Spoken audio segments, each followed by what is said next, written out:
ஐயா துருவாலாவே குற்றம்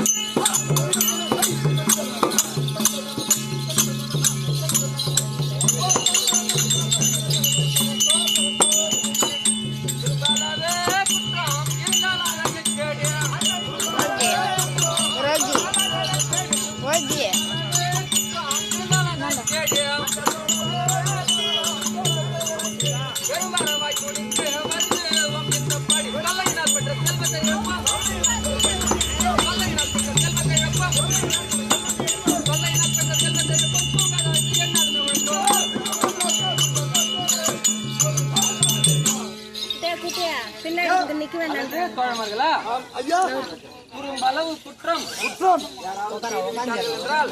அதை மலை போல கருதி அதற்கு தக்க தண்டனை தந்து விடுவோம். ஆமா, எப்படி என்றால் ஒரு ஆலமரத்திற்கு கம்பெனியை விரித்து போட்டு அதையெல்லாம் நியாயம் பேசி அவங்க கிட்ட குத்தம் வாங்கணும். யாரு பஞ்சாயத்துக்கு கூப்பிடுறாங்களோ 10 மூட்டை கேவுரு, 10 மூட்டை கம்பு, 10 சாராயம் இதெல்லாம் கொண்டாந்து வச்சிடணும். இது மட்டும் இல்ல, ஆடு வெட்டி கறி விருந்து போடணும். இதெல்லாம் தின்னுட்டு அப்புறம் உட்காந்து பஞ்சாயத்து பேசுவோம்.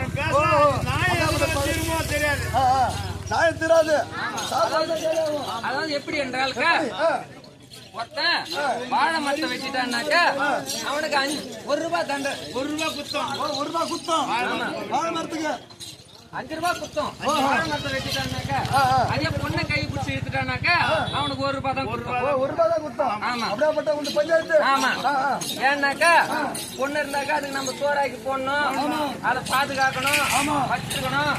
அதுவே அவங்கிட்ட தள்ளி விட்டாங்க குத்தம் கம்மியாயிடுச்சு. வாழை மரம் இருந்துச்சுன்னா அதுல இலை வைக்கும், வாழை பூ வைக்கும், வாழை காய் வைக்கும், அப்புறம் அது பழமாவும். அது பக்கம் கொடுத்தா வந்துனே இருக்கும், வாழை அடி வாழையா வந்துனே இருக்கும். அதை போய் வெட்டினா அது நியாயமா? அதனாலதான் அதுக்கு தண்டனை அதிகம். ஆமா, அது தவிர நம் தெரிவிக்கின்ற தோழர்களா ஐயா 4 வகை ஜாதி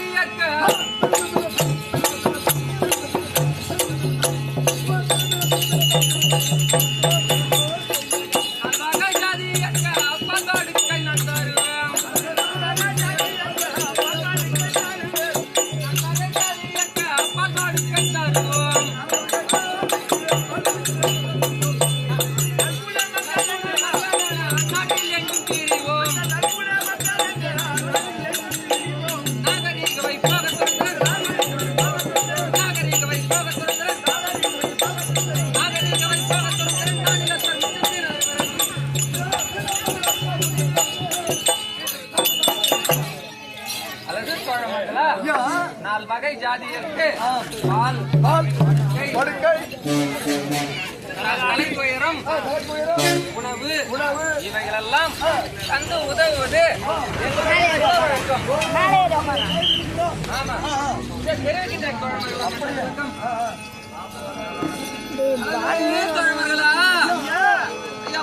அப்பான் வேளா அலஞ்சட்டி படையாச்சி பல்லற்பின்னோ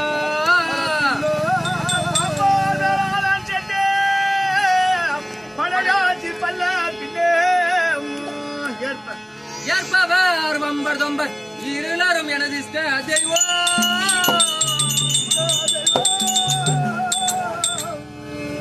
ஐயா காற்பதே நாங்கள் இன்றி கடைத்தரார் கஞ்சி இல்லை. குருக்கெல்லாம் உதவி செய்யும் உத்தமன் என போல் உண்டோ? அல்லது தோழமர்களா 4 வகை ஜாதி இருக்கு. பால், பாப்பான், வேளாளன், செட்டி, படையாச்சி இன்னும் யாவற்றமான பெயர்களுக்கும் பால், படுக்கை, தலைக்குயரம், உணவு இவைகளெல்லாம் தந்து உதவுவது எங்களுடைய குல வழக்கம். எங்களுக்கோ இஷ்ட தெய்வம் ஒன்றும் இல்லை. வம்பன், தொம்பன், இருளன் எல்லாம் எங்களுடைய இஷ்ட தெய்வம் ஆகும்.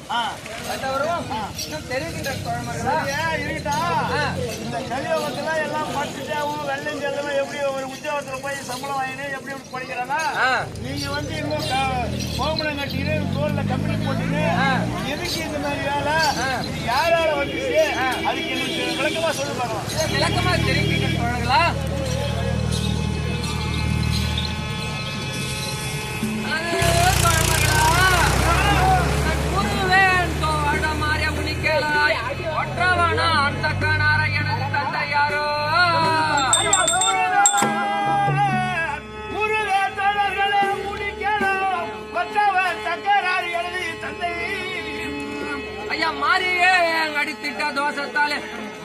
காலத்தில் மக்களால் மானம் போக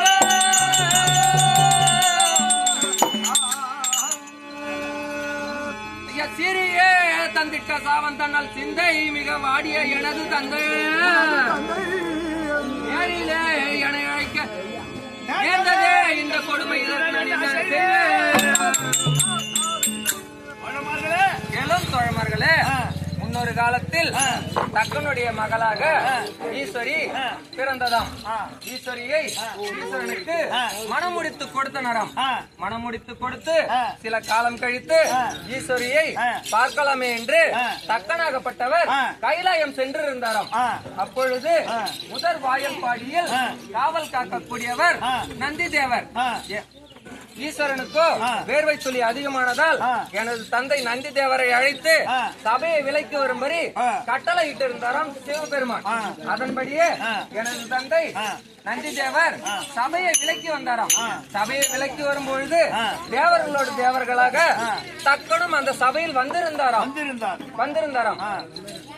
ஆள் என்னாடு என்று தெரியாமல் சபையை விலைக்கு வரும்பொழுது என் தந்தை கையில் இருந்த கை பிரம்பானது தெரியாதபடி தக்கன் மீது பட்டு விட்டதாம். ஆள் இன்னார் என்று தெரியாமல் தக்கன் மீது பட்டு விட்டதாம்.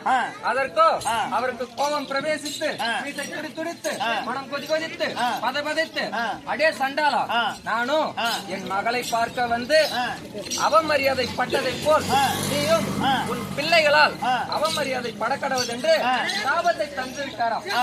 தக்கனாகப்பட்டவர் நந்திதேவருக்கு என் தந்தைக்கு சாபம் தந்து விட்டார்.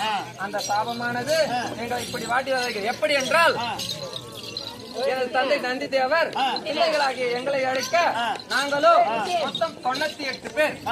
யார் யார் என்றால் 96 பெண் பிள்ளைகளும் 96 பெண் பிள்ளைகளும் 2 ஆண் பிள்ளைகள் பிறந்திருந்தோம். நான் இளைய குமாரன், எனது தம்பி எனது அண்ணன் மூத்த பிள்ளை 2 ஆண் பிள்ளைகள்.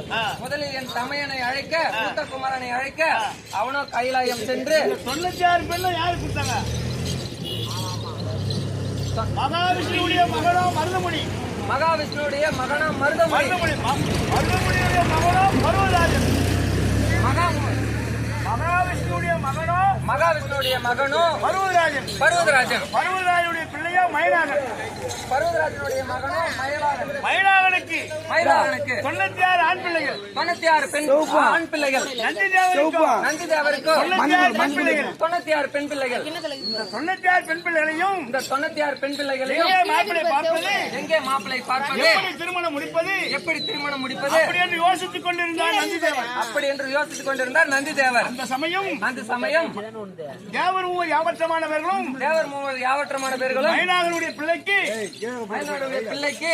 திருமணம் முடிக்க வேண்டுமே 96 ஆண் பிள்ளைகளுக்கும் எங்கே சென்று பெண் கேட்பது யோசித்து தேவர் மூவர் யாவற்றமானவர்களும் நந்தி தேவரிடத்திலே 96 பெண் பிள்ளைகள் இருக்கிறது.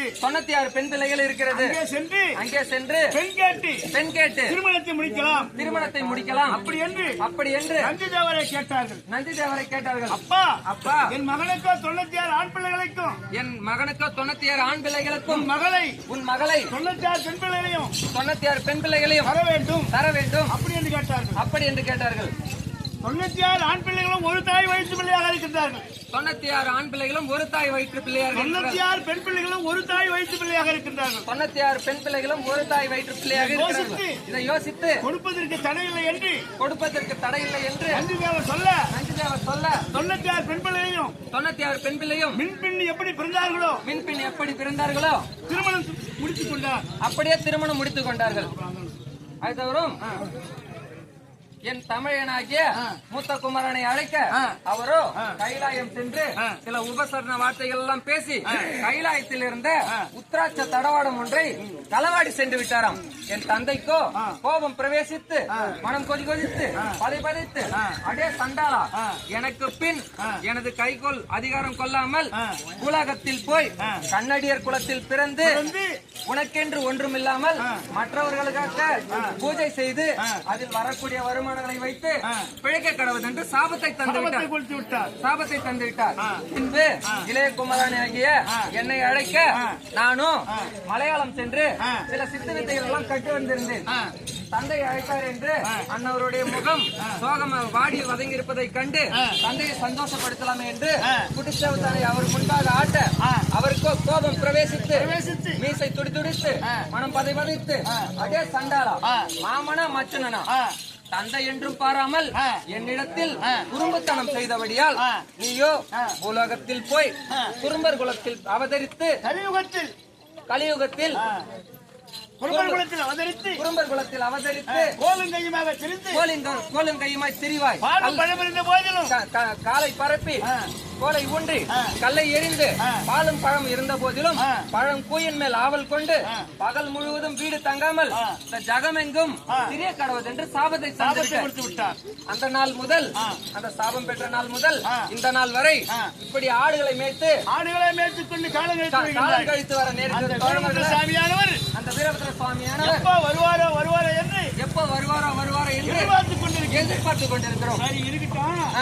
ஆடு இன்னைக்கு வேற இடம் கடை போகுது, எல்லாத்தையும் இந்த கொடைப்பெல்லாம் தூங்கி ஆட்டை ஓட்டுக்கலாம்.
ஒரு ஆட்டு கடை தர வேண்டும்.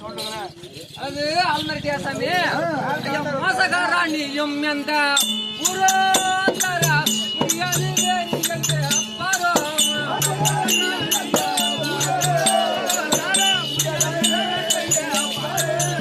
மோசகாராணியும் எந்த ஊரோ தர முடியாது வேறு கைய அப்பாரோ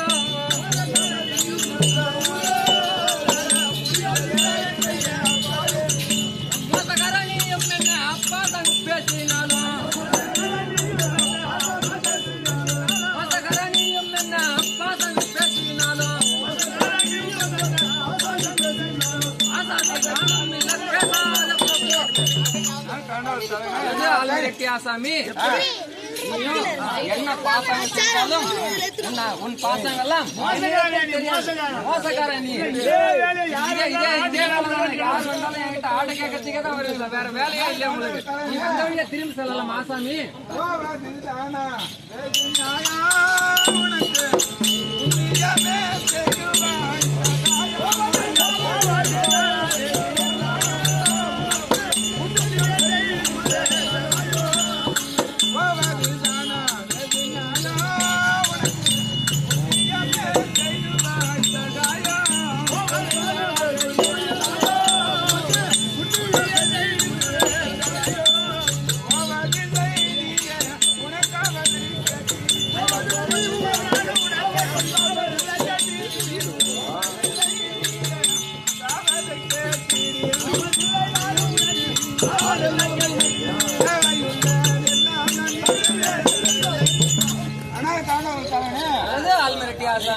பொருள்கள் எல்லாம் நான் தருகின்றேன். எனக்கு ஒரு ஆட்டு கடை போக முடியாது. உனக்கு என்ன தேவையோ கேளுங்க, நான் தருகிறேன். அல்லது அல்மரட்டியா சாமி கேட்டதை நாட்டில் உனக்கு நிகர் எது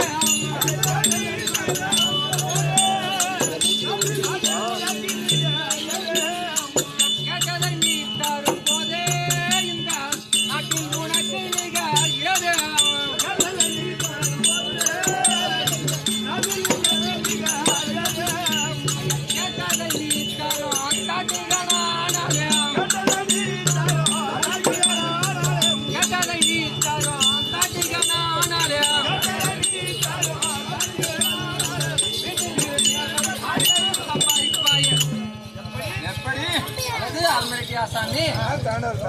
கேட்டதையெல்லாம் தருவேன் என்று சொல்கின்றாயே, அப்படி இருக்க நீயே என்னை தேடி வர வேண்டிய அவசியம் என்ன? உன்னுடைய வீட்டில் இருந்தபடியே தேவை உள்ளதெல்லாம் நீ படைத்துக் கொள்ள வேண்டியதானே? ஆசாமி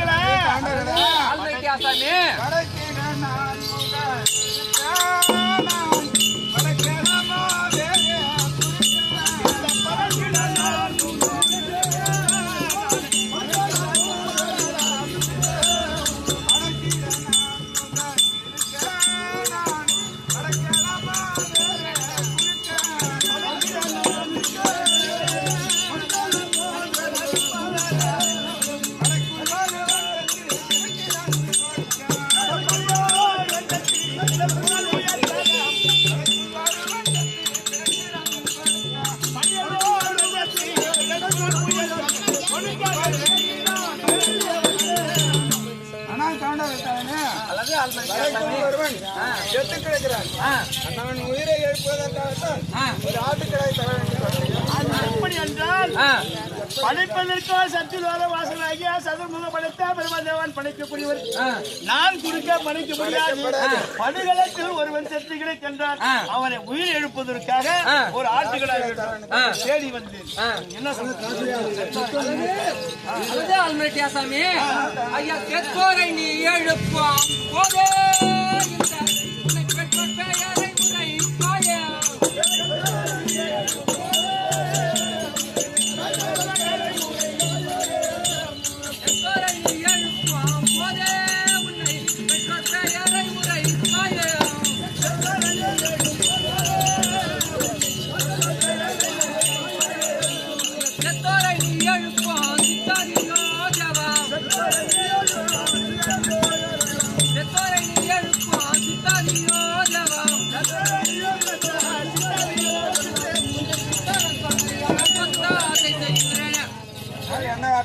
அல்லது ஆல்மரட்டி ஆசாமி சொல்லுகின்ற வார்த்தை எனக்கோ மிக சந்தேகமாக உள்ளது. ஏனென்றால் இந்த பூ உலகில் இதுவரை செத்தோரை உயிர் எழுப்புவதாக நான் கேள்வி கூட பட்டதில்லை. அப்படி இருக்க நீ சொல்லுகின்ற வார்த்தை எனக்கோ அதிக சந்தேகமாக உள்ளது. ஆகையினால் உன்னுடைய வரலாற்றையும் தாய் தந்தனுடைய வரலாற்றையும் ஆதியோடு அந்தமாய் என்னிடம் தெரிவித்தையானால் என்னால் முடிந்த ஒத்தாசை செய்கிறேன். இல்லைனால் நீ வந்த வழியே திரும்பி செல்லலாம் ஆசாமி. இப்போது ஆதி வரலாறை அந்தமாக குறித்து வருகிறேன். நன்றாக செய்து கேட்டேன். சொல்லுவேன் கேட்டருள்ளாய்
ஆனால் செல்லும் கவுண்டர்களே, என்னுடைய வரலாறை நான் உனக்கு ஆதி உனக்காக இன்னும் என்ன உனக்கு எனக்கு ஒரு ஆட்சிகளை செல்லுபடி பண்ணி உத்தரவு.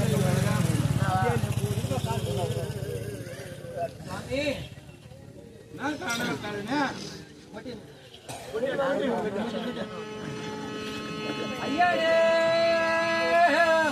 ஐயாடே போற்றி போற்றி எங்கள் அருந்தவ வடிவே போற்றி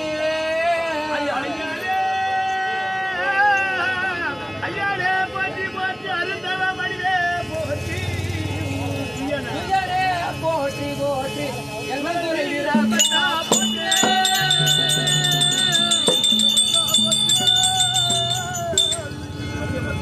வையமெல்லாம் முன் பெருமை தெரியாமல் செய்த பிடிப்பட்டு திருவாடி கந்தாருவாய் குழந்தை பொம்மாக மரபில் கந்தாருவாய்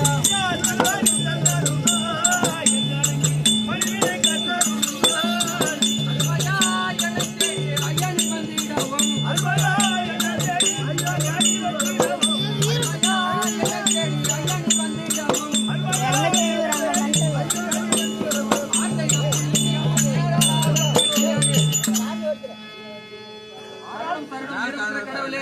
அடியன் ஏதேனும் தெரியாமல் பிழை செய்திருந்தால் மனம் பொறுத்து மன்னித்து எங்களை காத்து ரட்சிக்க வேண்டும் கத்திவனே.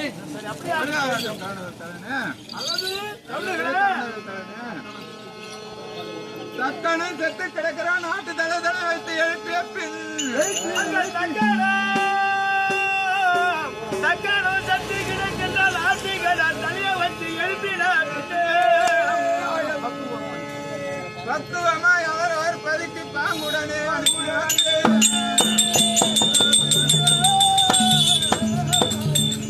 அக்கறையா நீ கேட்டிடும் மரத்தை அட்டு இல்லாமல் நீவே நிற்கவும் நேரமில்ல நீ ஒரு ஆடு நீ தந்தான் இப்ப வேணும்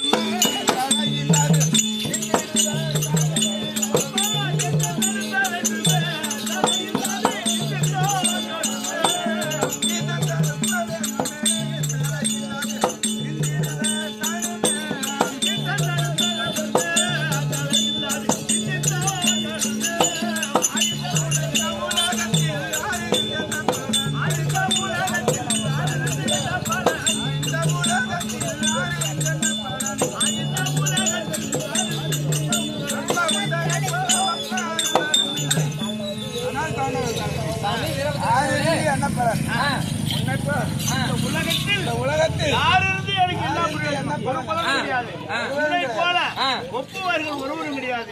ஆகையால ஒரு ஆட்டுக்கடை கொடுத்தால் நான் தட்சிணாபுரி சென்று தட்சிணை உயிர் எழுப்பிவிட்டு பிறகு வந்து உனக்கு என்ன வரம் தேவையோ உனக்கு என்ன பொருள் வேண்டுமோ நான் தருகிறேன். சற்று என்னை தயவு செய்து அனுப்பி விடணும்.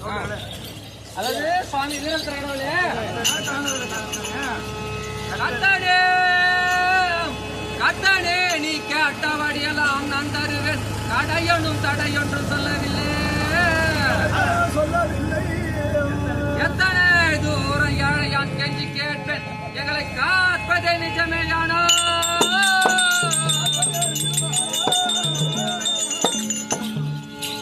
சுவாமி வீரத்திர கடவுளே உத்தமமாய் உனை வேண்டி உடைப்பேன் தலைமேல் தேங்காய். சத்தியம் மாறாதிருப்பினும் அதுவும் தான் உடைந்திட வேண்டுமே. பற்பவத்துக்கு தான் அடைந்திட வேண்டுமே. தான் உடைந்திட